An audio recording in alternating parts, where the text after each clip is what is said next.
धूप और छांव का प्यार। यह कहानी एक छोटे से गांव की लड़की नमिता और गांव के लड़के आदित्य की है।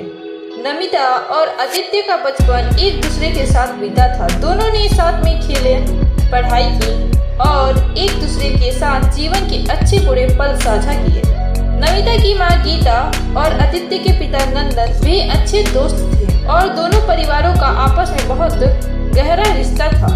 नमिता और आदित्य का बचपन बहुत मासूम था और दोनों के दिलों में एक दूसरे के लिए अनकहे प्रेम के बीज बो दिए गए थे। आदित्य नमिता की छांव था और नमिता आदित्य की धूप। आदित्य जहाँ परफेक्ट रूप से आत्मविश्वासी और मजेदार था, वहीं नमिता एक शर्मीली गहरी सोच वाली लड़की थी।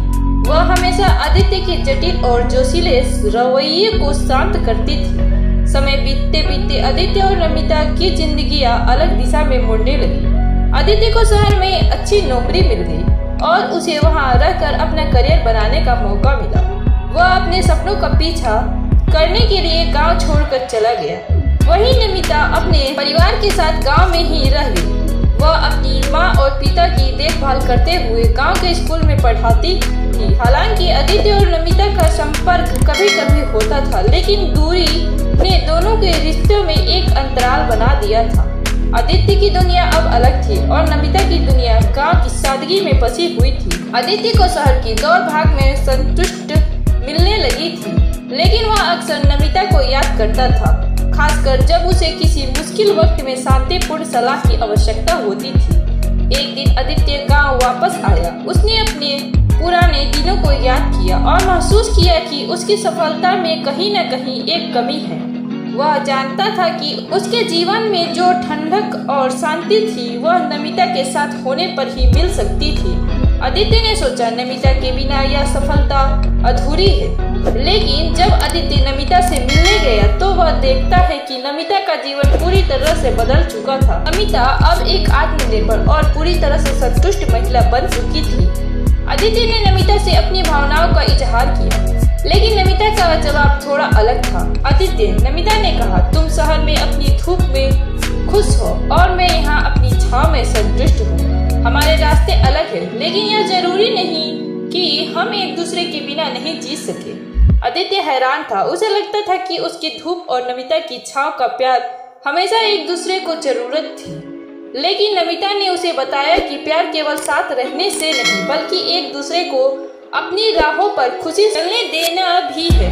आदित्य को यह बात समझने में समय लगा, लेकिन धीरे धीरे उसे एहसास हुआ कि नमिता की बात में सच्चाई थी। वह समझने लगी कि अगर दोनों को अपने अपने रास्तों पर खुश रहना है तो उन्हें एक दूसरे की स्वतंत्रता का सम्मान करना होगा। आदित्य ने शहर में अपने जीवन को और भी व्यवस्थित किया और नमिता को यह समझाया कि वह हमेशा उसकी छांव के पास है, चाहे वह दूर हो या पास। नमिता ने भी आदित्य से यही वादा किया कि वह हमेशा उसकी धूप की तरह उसे रास्ता दिखाएगी, भले ही वह उससे दूर हो। वे दोनों एक दूसरे की ताकत बन गए थे। एक दूसरे के दिलों में रहकर भी समय के साथ साथ आदित्य और नमिता ने यह समझ लिया कि प्यार केवल शारीरिक रूप से एक साथ होने में नहीं, बल्कि यह अपने साथी को अपने सपनों और फैसलों को पूरी स्वतंत्रता देने में है।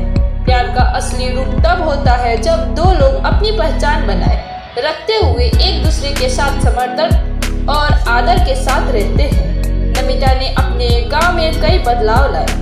उसने गांव में बच्चों को शिक्षा देने के साथ साथ महिलाओं को आत्मनिर्भर बनाने के लिए कई प्रोग्राम शुरू किए। आदित्य ने शहर में एक सामाजिक पहलू शुरू की, जहां वह जरूरतमंद लोगों की मदद करता था।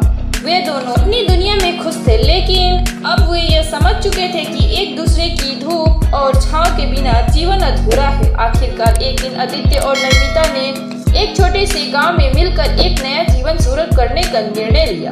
उनका प्यार अब एक नई दिशा में था, जहां ना तो किसी को किसी पर निर्भर रहना था, न ही किसी को दूसरे की जरूरत थी। वे दोनों अपनी अपनी स्वतंत्रता और पहचान के साथ एक दूसरे के साथ जीवन जी रहे थे। उनका प्यार अब सच्चे रिश्ते की मिसाल बन चुका था। एक ऐसा प्यार जिसमें दोनों की धूप और छांव एक दूसरे के साथ मिलकर जीवन को संपूर्ण बना रहे थे।